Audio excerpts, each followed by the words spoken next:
जय हिंद जय भारत दोस्तों। तो कैसे हैं आप लोग? आई होप कि आप लोग बहुत अच्छे होंगे। आज आपका भाई बताने आ गया है ये कोऑर्डिनेट ज्योमेट्री के जो कि 5 नंबर में आपके बोर्ड परीक्षा में क्वेश्चन ये आएगा। एकदम 99% चांस है जो ये क्वेश्चन आएगा। दीर्घ उत्तर ये प्रश्न, लॉन्ग आंसर टाइप क्वेश्चन आपके बोर्ड एग्जाम में 5 नंबर के। एकदम बिना वीडियो ये देखिए मत जाइएगा एग्जाम हॉल में भैया, नहीं तो आपको पछताना पड़ सकता है। कहीं यही क्वेश्चन दे दिया ना, ये देगा लेकिन इसी टाइप का रहेगा, बस नंबर चेंज रहेगा। कैसे इसको बनाएंगे देखिएगा। क्वेश्चन है, उस त्रिभुज के शीर्षों के निर्देशांक ज्ञात कीजिए जिसकी भुजाओं के मध्य बिंदु के निर्देशांक 3,3, 1,4 और 2,1 दिया हुआ है। अब देखिए त्रिभुज का चर्चा किया है तो सबसे पहले हम लोग क्या करेंगे, एक यहाँ त्रिभुज बना देंगे। क्या करेंगे? एक त्रिभुज बना देंगे। एकदम गौर से देखिएगा, सीखिएगा। ये ए है, ये बी है और ये सी है। अब इसका निर्देशांक भैया नहीं पता है, x1, y1, ये मान लीजिए x2, y2 और ये क्या हो जाएगा x3, y3 हो जाएगा। नहीं, अब बोला है जो उस त्रिभुज के शीर्षों के निर्देशांक ABC ज्ञात कीजिए जिसकी भुजाओं के मध्य बिंदु, तो मान लीजिए जो भुजा BC के मध्य बिंदु D हो गया, नहीं, और भुजा AC के मध्य बिंदु E हो गया और भुजा AB के मध्य बिंदु F हो गया। क्या? अब मध्य बिंदु के निर्देशांक दिया हुआ है आपको। मध्य भुजाओं के मध्य बिंदु के निर्देशांक मान लीजिए D हो गया 3,3, E हो गया आपको 1,4 और F हो गया आपको 2,1। उस सबको यहाँ बैठा दिए मध्य बिंदु के। अब बोला जो ये मध्य बिंदु के शीर्षों को मिलाने से जो नया त्रिभुज बना, इसका यहाँ मध्य बिंदु के मिलाने से नया त्रिभुज बना ना, इसका निर्देशांक पता है। तो बोला बड़ा वाला त्रिभुज का निर्देशांक बताइए क्या होगा। उस त्रिभुज के शीर्षों के निर्देशांक ज्ञात करें जिसकी भुजा के मध्य बिंदु के निर्देशांक ये है। तो भुजा के मध्य बिंदु के निर्देशांक देखिए, मध्य बिंदु मतलब बीच वाला हो गया। अब देखिए यहाँ लिखेंगे जो चूंकि बिंदु डी ऐसे बनाएंगे, 5 नंबर में आएगा, गौर से सीखिएगा। चूंकि बिंदु डी भुजा BC के क्या है, मध्य बिंदु है। नहीं, अब भुजा BC के मध्य बिंदु है तो D मध्य बिंदु हो गया। तो मध्य बिंदु का फॉर्मूला क्या होता है, इसीलिए D का निर्देशांक यहाँ मध्य बिंदु का फॉर्मूला लगाएंगे। क्या होता है, x1 प्लस x2 बाई में 2, y1 प्लस y2 बाई में 2, x1 प्लस x2 बाई में 2, y1 प्लस y2 बाई में 2। तो D का निर्देशांक हमको पता है 3,3, तो यहाँ 3,3 D के सामने लिख देंगे। अब देखिए BC में लिए हैं तो ये में x1 हो जाएगा x2 और y1 हो जाएगा y2 और x2 हो जाएगा x3 और y2 हो जाएगा y3। ठीक है, तो यहाँ देखिए x1 के जगह पर बैठा देंगे x2 और x2 के जगह पे यहाँ x3। ठीक है, बाई में 2, y1 के जगह पे y2 और y2 के जगह पे ये y3 और बाई में 2। क्लियर है?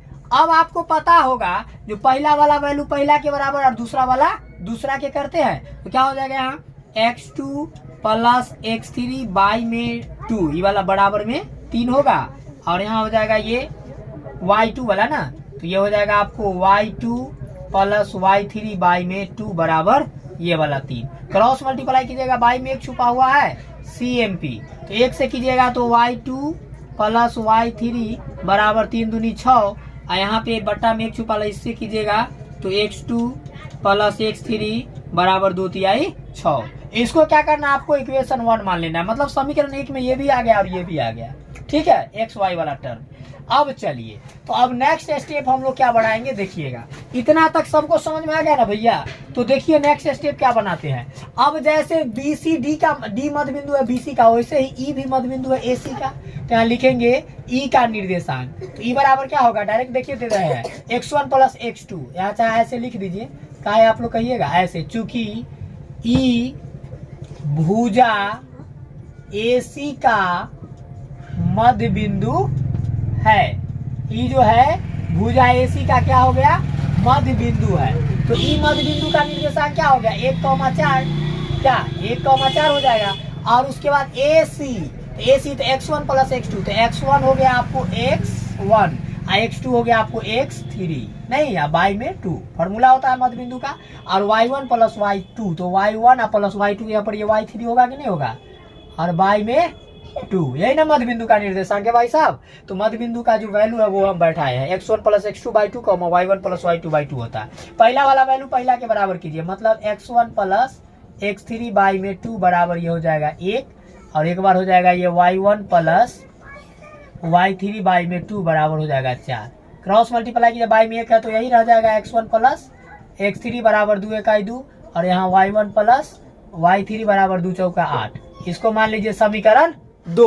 अब क्या होगा, सो देखिए यहाँ पे अब ये f जो है ए बी का मध्य बिंदु है, यहाँ लिखेंगे जो चूंकि f भुजा नहीं भुजा ए बी का मध्य बिंदु है, नहीं तो मध्य बिंदु था, मध्य बिंदु f का निर्देशांक क्या है 2, 1 बराबर x1 प्लस x2 था। देखिए यहाँ x1 plus x2 y1 plus y2 है ही है, तो डायरेक्ट मध्य बिंदु का फॉर्मूला लग गया x1 प्लस x2 बाई 2 और y1 प्लस y2 बाई 2। पहला वाला वैल्यू पहला के बराबर मतलब x1 प्लस x2 बाई में 2 बराबर हो गया 2, और y1 प्लस y2 बाई में 2 बराबर हो गया 1। बाई में 1 छुपा है, क्रॉस मल्टीप्लाई कीजिएगा तो x1 प्लस x2 बराबर 2 दूनी 4, और यहाँ y1 प्लस y2 बराबर 2 1 2। समीकरण कितना हो जाएगा 3 हो जाएगा, 1 2 3।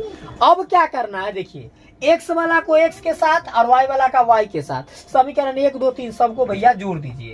यहाँ लिखेंगे हम लोग जो समीकरण 1 2 एवं 3 को जोड़ने पर, ठीक है, जोड़ने पर, तो समीकरण 1 का पहले x वाला का लीजिए। तो देखिए यहाँ क्या है x2 प्लस x3 बराबर 6 है, तो LHS का सिर्फ लीजिए value x2 plus x3, LHS का वैल्यू लिए। फिर इसमें समीकरण 2 में LHS का x1 प्लस क्या है x3, उसके बाद इसमें है समीकरण 3 का x1 प्लस x2, और बराबर RHS का सब लीजिए। तो इसका RHS 6 है तो 6 लिख दीजिए, प्लस इसका RHS कितना है 2 तो 2 लिख दीजिए, और प्लस इसका RHS है 4 तो 4 लिख दीजिए।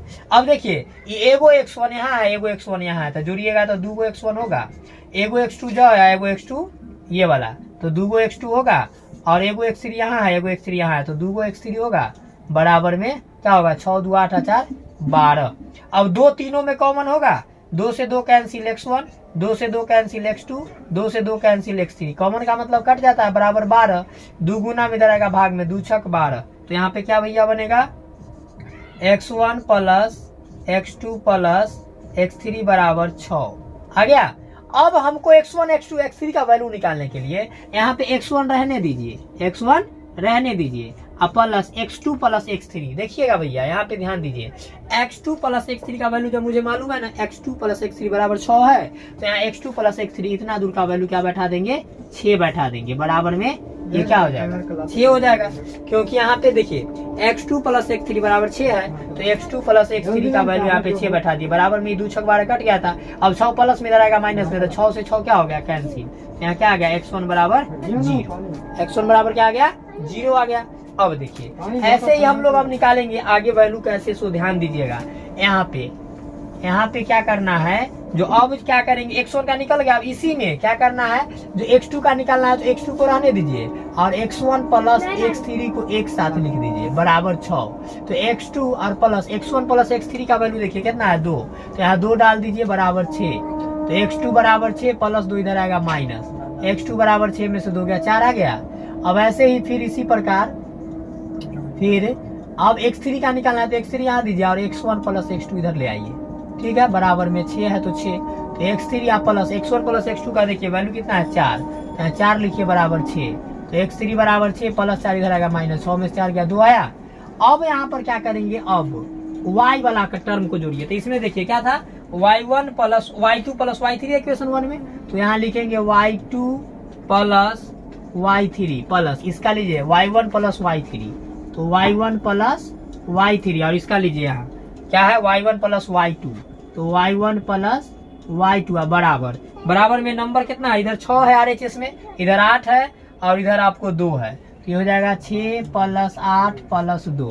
तो ये देखिए एगो y1 क्या हो गया 2 गो, एगो y2 2 गो, और एगो y3 2 गो y3 हो गया, बराबर 8 2 10 और 6 16। अब 2 सब में कॉमन लीजिएगा तो y1 plus y2 plus y3 बराबर 16। 2 से कट जाएगा, 2 8 16।